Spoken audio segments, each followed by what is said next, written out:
Assalamualaikum warahmatullahi wabarakatuh. Alhamdulillah wassalatu wassalamu ala rasulillah.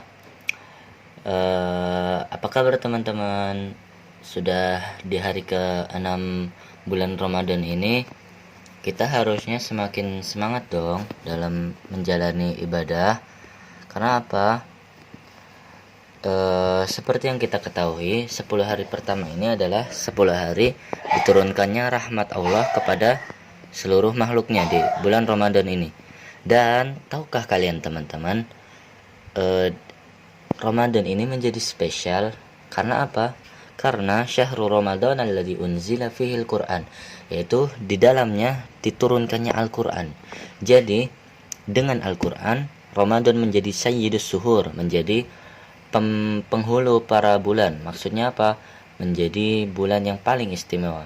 Dan juga Nabi Muhammad pun menjadi sayyidul anbiya wal mursalin, menjadi penghulu para nabi dan rasul. Karena apa? Beliau yang membawa kitab suci Al-Quran, beliau yang diperintahkan oleh Allah menyampaikan risalah dari Al-Quran itu tersebut. Dan juga malaikat Jibril menjadi mulia karena apa? Karena malaikat Jibril adalah yang menyampaikan wahyu Allah kepada Nabi Muhammad. Wahyu apa itu? Wahyu berupa Al-Quran itu disampaikan kepada Nabi Muhammad. Jadi sudah semestinya kita di bulan Ramadan ini memperbanyak tilawah Al-Quran, memperbanyak membaca Al-Quran, memperbanyak dan tadabbur Al-Quran, teman-teman. Dan tahukah kalian teman-teman bahwasanya dahulu para ulama-ulama soleh zaman dahulu yang namanya sampai sekarang kita masih mengenalnya, sampai sekarang kita mengetahuinya, sampai sekarang kita pasti bila mendengar namanya kita tahu, padahal kita belum pernah melihatnya sama sekali. Dan mereka pun sudah meninggal sudah ribuan tahun yang lalu, dan itu semua tetap abadi nama mereka. Nah, ada suatu riwayat yang mengatakan bahwasanya Imam Syafi'i radhiyallahu taala anhu ketika bulan Ramadan beliau menghatamkan Al-Quran sebanyak 60 kali.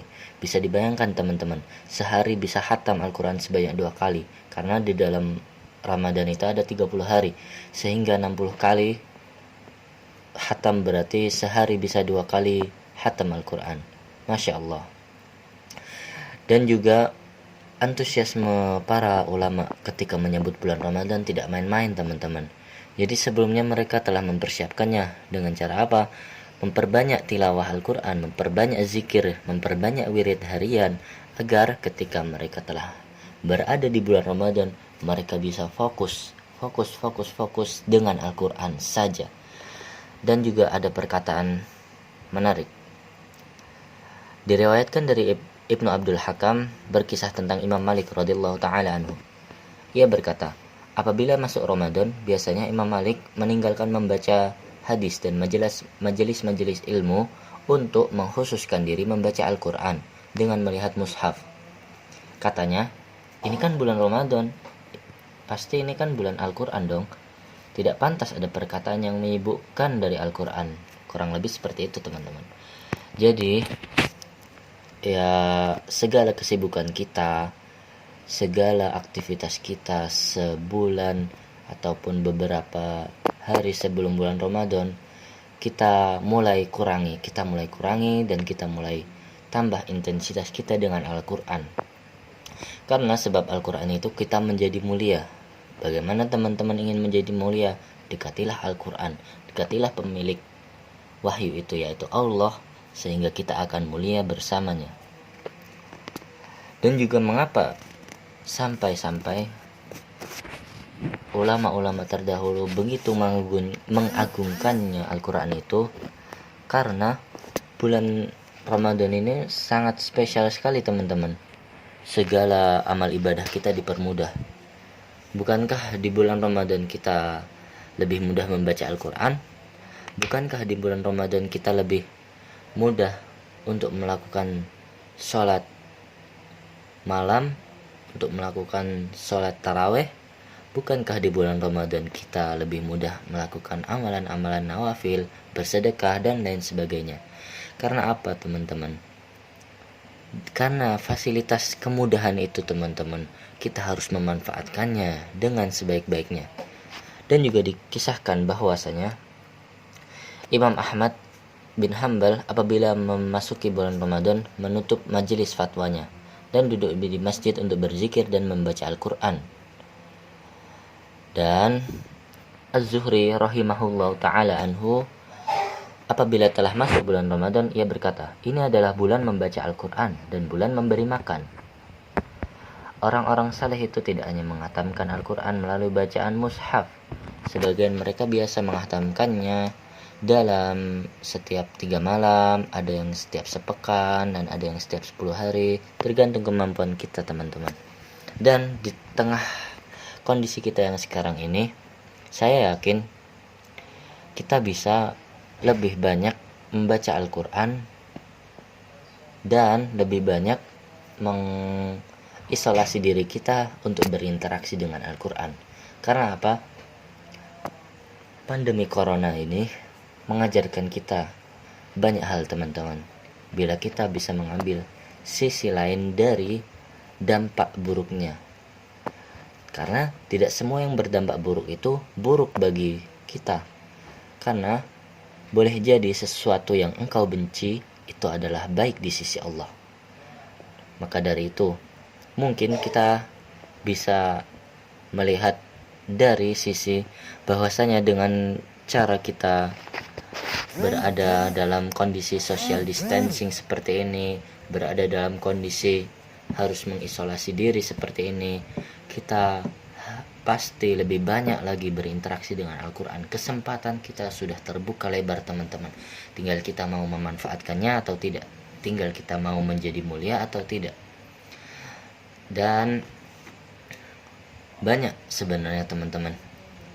Dan juga dikisahkan Ali bin Abi Thalib radhiyallahu ta'ala pernah berkata, ketahuilah bahwasanya tidak ada kebaikan dalam ibadah kecuali dengan ilmu. Jadi ibadah kalian tidak akan baik kalau kalian tidak punya ilmunya. Apakah itu bersumber dari Rasul atau tidak, atau kalian hanya ikut-ikutan atau sebagainya. Dan tidak ada kebaikan dalam ilmu kecuali dengan pemahaman. Boleh kalian tahu ilmu ini, tetapi apabila kalian tidak paham, sama saja. Kamasalil himari yahmilu asfaro, seperti keledai yang membawa mushaf atau Al-Quran. Mereka tidak tahu isinya, mereka hanya membawanya saja, seperti itu. Dan juga tidak ada kebaikan dalam membaca Al-Quran kecuali dengan tadabbur. Jadi sebisa kita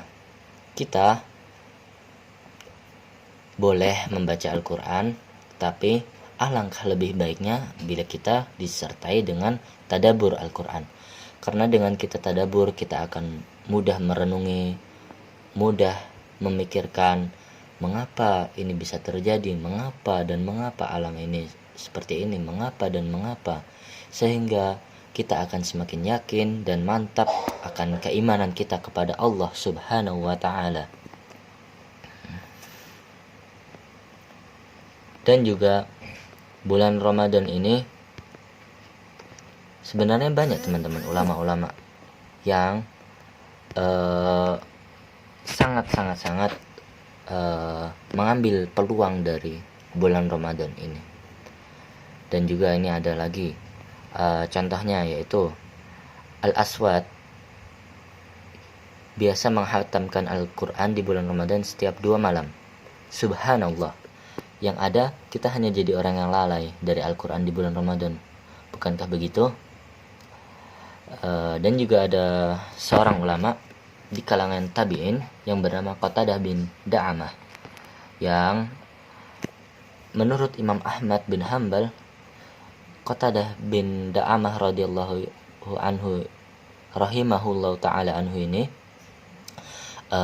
sebagai ulama pakar tafsir dan paham akan perselisihan ulama dalam masalah tafsir. Riwayatnya mengatakan Qatadah biasanya menghatamkan Al-Quran dalam 7 hari. Namun jika datang bulan Ramadan, ia menghatamkannya setiap 3 hari. Ketika datang 10 hari terakhir dari bulan Ramadan, ia menghatamkannya setiap malam. Selanjutnya Ibnu Asyakir seorang ulama hadis dari negeri Syam. Beliau biasa merutinkan sholat jamaah dan tilawah Al-Quran. Beliau biasa menghatamkan Al-Quran setiap pekan. Lebih luar biasanya di bulan Ramadan. Beliau hatamkan Al-Quran setiap hari. Beliau biasa beriktikaf di Al-Manarah As-Sakiyah. Beliau adalah orang yang sangat gemar melakukan amalan sunnah dan rajin berzikir. Itulah teman-teman, gambaran ulama-ulama terdahulu yang sampai saat ini namanya tetap terkenal, namanya tetap ada sampai sekarang. Ekspektasi umurnya melebihi dari namanya. Umurnya memang telah terputus, tetapi namanya sampai sekarang kita dengar. Dan itu ulama terdahulu sangat memanfaatkan bulan Ramadan itu sebagai ajang untuk mendekatkan diri lagi kepada Allah dan juga meningkatkan kualitas ibadah mereka. Mereka rela meninggalkan majelis ilmu mereka. Mereka mengkhususkan bulan Ramadan ini untuk membaca Al-Quran saja. Karena ingat, bulan Ramadan adalah bulan diturunkannya Al-Quran. Sehingga kita harus memberikan porsi yang lebih kepada Al-Quran di bulan Ramadan ini. Dan kita bisa introspeksi diri kita. Mungkin di antara kita masih sering bermain handphone, masih sering bersosial media, masih sering lihat Instagram dan lain sebagainya, masih sering lihat YouTube ataupun yang lainnya. Itu sebenarnya tidak masalah, tetapi alangkah lebih baiknya kita gunakan waktu kita itu untuk Al-Quran saja di bulan Ramadan ini, terlebih di bulan Ramadan ini, karena ulama saja dahulu merelakan atau memang mensengajakan majelis ilmu mereka ditiadakan karena mereka ingin lebih mendekatkan diri kepada Al-Quran, mendekatkan diri kepada Allah dengan cara membaca Al-Quran. Jadi untuk kita kaum generasi milenial yang menurut mahasiswa FKG UGM Fatur sebagai kaum rebahan yang harusnya bikin perubahan, ya mulai dari diri kita sendiri teman-teman. Kita harus ubah diri kita menjadi lebih dekat dengan Al-Quran. Kita harus lebih sering mendekatkan diri membaca Al-Quran. Bisa kalian apa caranya? Caranya dengan cara kita mulai menggunakan handphone saja apabila kita perlu saja, ketika memang ada kuliah ataupun lain sebagainya, dan sebisa mungkin kita mengikuti apa yang dahulu salafus soleh telah lakukan. Oke, mungkin itu dari saya dan kurang lebihnya mohon dimaafkan. Al-haqqu min rabbik fala